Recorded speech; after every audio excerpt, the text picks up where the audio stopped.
시청자 여러분 안녕하십니까? VOA 뉴스투데이 시작합니다. 한국 군 당국은 북한이 서해 NLL 일대 대부분의 섬에 군사시설을 구축한 것으로 파악했습니다. 미국 내 전문가들은 북한이 이런 군사 거점화를 통해 한국이 주장하는 NLL 이남 영유권을 무력화하기 위한 의도적인 움직임이라고 분석했습니다. 첫 소식 김동현 기자가 취재했습니다. 한국 국방부 국방정보본부가 이달 초 제출한 국정감사 자료에 따르면 북한은 2015년부터 서해 북방 한계선 일대의 섬들에 대한 군사시설을 구축한 것으로 드러났습니다. 특히 갈도에는 화포를 배치하고 아리도와 한박도에는 레이더를 설치해 감시기지로 운영 중인 것으로 파악됐습니다. 갈도는 서해 NLL 경계로 연평도에서 4.5km가량 떨어져 있는 최단 거리에 위치합니다. 또 갈도와 아리도, 한박도를 제외한 다른 도서들은 2015년 이전에 이미 군사기지화를 완료했습니다. 브루스 베넷 랜드연구소 선임연구원은 북한의 이 같은 움직임은 한국의 NLL의 영유권을 무효화하기 위한 전략의 일환으로 평가했습니다. 지난해 9.19 남북 군사합의 때도 불완전한 형태로 남은 서해 평화지대 구상이 향후 논의되더라도 유리하게 협상하려는 의도일 수 있다고 분석했습니다.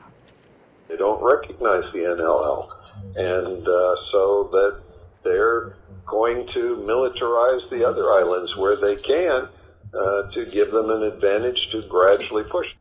버나드 샴포 전 주한미 8군 사령관은 북한의 해안포 사격과 서해 NLL 일대 군사 기지화는 9.19 남북 군사합의 취지인 신뢰 구축에 반하는 행위라면서 합의 철회까지 고려해야 한다고 주장했습니다. It's not satisfying its intended purpose, and so South Korea should withdraw from it. 한미연합사 작전참모 출신인 데이빗 맥스웰 민주주의 수호재단 선임연구원은 북한의 이런 움직임 때문에 기습 도발 등이 우려된다며 미한연합훈련의 조속한 재개 필요성을 제기했습니다. I'm concerned, even though the ROK Marines and the U.S. Marines can conduct training on their own and other exercises, the lack of combined training reduces readiness. 미국의 전문가들은 북한의 NLL 군사기지화에 대한 미한 당국의 소극적 대응이 자칫 북한이 도발하도록 하는 빌미를 줄 수 있다며 적극적 대응을 주문했습니다. VOA 뉴스 김동현입니다.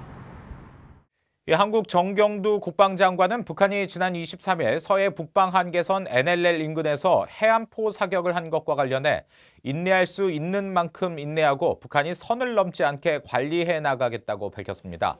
정경두 장관은 27일 한국 국회 법사위에 출석해 북한 도발에 대한 대처 방안을 묻는 질문에 국민에게 직접적인 피해가 가는 일이 절대로 없도록 하겠다며 이같이 밝혔습니다. 그러면서 국방부는 한미연합 방위 태세를 완벽하게 유지하며 북한 비핵화를 최대한 지원할 것이라며 북한의 NLL 인근 해안포 사격으로 9.19 남북 군사합의를 위반한 데 대해 합의 준수를 촉구하고 항의했다고 설명했습니다. 미군 정찰기가 최근 한국 서울과 수도권 상공을 비행한 것으로 알려졌습니다. 미국의 군용기 추적 민간 사이트인 에어크래프트 스폿은 27일 미군 정찰기 리벳 조인트가 서울과 경기도 일대 약 3만 1000피트, 9,448m 상공을 비행했다고 밝혔습니다. 리벳 조인트는 미국 공군의 주력 통신 감청기로 앞서 북한의 단거리 미사일 발사 전 수도권 상공을 비행하며 대북 동향을 추적 감시한 바 있습니다. 미북 비핵화 협상이 교착 상태인 가운데 중국은 미국의 요구에 따라 북한 압박 강도를 조정할 것이라는 분석이 나왔습니다.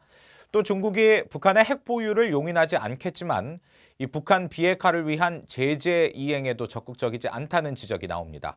안소영 기자가 보도합니다.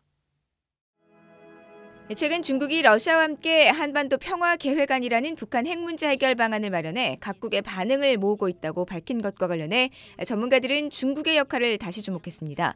오리아나 마스트로 조지타운드 교수는 중국은 북한의 완전한 비핵화를 바라면서도 미국의 영향력이 큰 핵 없는 한반도보다 현재 수준을 선호할 수 있다고 지적했습니다.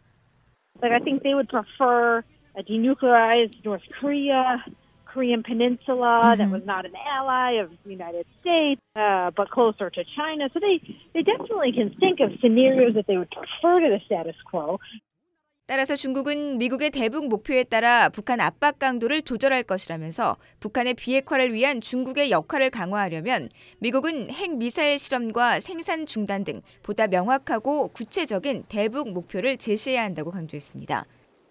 수준 손튼 전 국무부 동아시아 태평양 담당 차관보 대행은 중국은 북한의 핵과 미사일 실험이 최고조에 달했던 불안정한 시기로 되돌아가길 바라지는 않을 것이라고 말했습니다. 중국의 목표는 북한의 핵 보유가 아니라 북한의 비핵화라는 겁니다. I have had conversations with Chinese officials on this topic very recently. I do not believe that China signed or even willing to accept Korea as a nuclear state. 이런 가운데 크리스토퍼 힐 전 국무부 동아태 담당 차관보는 중국과 러시아의 계획안에 대해 미국은 진지하게 받아들이지 않을 것이라고 지적했습니다. 러시아나 중국이 비핵화 협상에서 진전을 이룰 수 있을지 매우 회의적이라는 겁니다.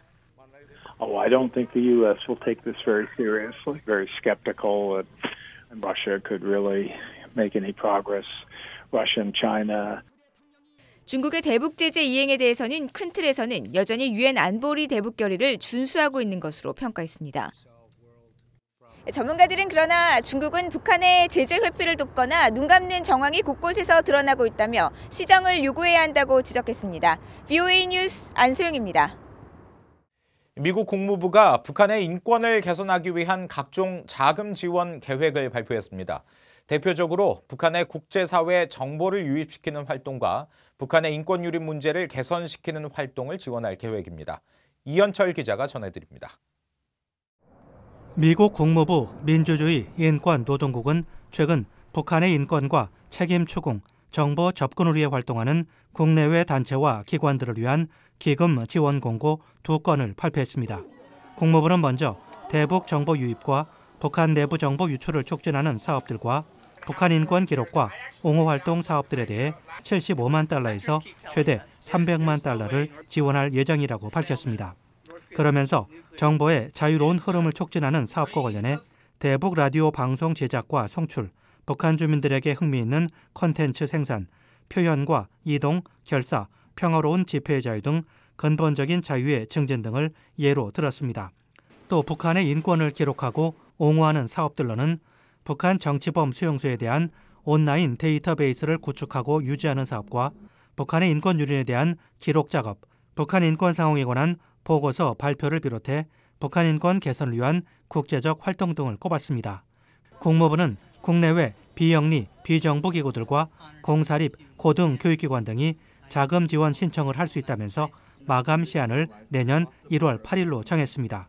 또 모든 사업들은 개혁으로 이어질 수 있는 영향력과 지원이 끝나도 지속될 수 있는 잠재적 가능성이 있어야 한다고 강조했습니다. It's still one of the worst human rights situations in the world. It has not improved, and that's going to be part of our effort for some time to come. 국무부는 이와는 별도로 대북 정보 유입과 내부 정보 유출, 북한 내 정보 유통을 촉진하는 사업들에도 고정 지원금 그랜트를 지원한다고 발표했습니다. 마감 시한은 역시 내년 1월 8일입니다. 국무부는 3개월에서 12개월에 걸친 사업을 지원하는 이 지원 기금에는 5만 달러에서 최고 15만 달러를 책정하고 16개 단체를 지원할 예정이라고 밝혔습니다. VOA 뉴스 이현철입니다. 미국 재무부는 대북 제재 등 해외 자산 통제실의 제재 프로그램 실행을 위해 광범위한 민간 영역, 비영리 기구 등과 정기적으로 관여하고 있다고 밝혔습니다. 재무부 관계자는 26일 대북 제재 이행을 위한 재무부의 민간 영역과의 관여 활동에 대한 BOA의 질문에 이같이 밝혔습니다. 이 관계자는 그러면서 이들 기관과의 구체적인 활동에 대해서는 밝힐 수 없다며 대북 제재와 관련한 재무부의 특정 활동에 대해서는 설명하지 않았습니다. 세계 동물기구 OIE는 북한이 아프리카 돼지열병 발병 사례를 투명하게 공개할 의무가 있다면서 발병 사례와 조치 등에 대한 공식 보고를 촉구했습니다. 세계 동물기구 대변인실은 27일 BOA에 아프리카 돼지열병과 관련해 북한 당국의 추가 정보를 얻으려고 노력하고 있지만 북한은 지난 5월 30일 첫 감염 발생 통보 이후 정보를 제출하지 않고 있다면서 북한은 돼지열병 감염 확산을 막기 위한 적절한 지원과 조치에 나서야 한다고 강조했습니다. 북한이 아프리카 돼지열병 감염 돼지들을 냉동 보관하고 있다는 최근 일부 언론 보도에 대해서는 관련 사실 파악이 아직 안 됐다고 설명했습니다. 이상으로 BOA 뉴스투데이 마칩니다. 함께해 주신 여러분 고맙습니다.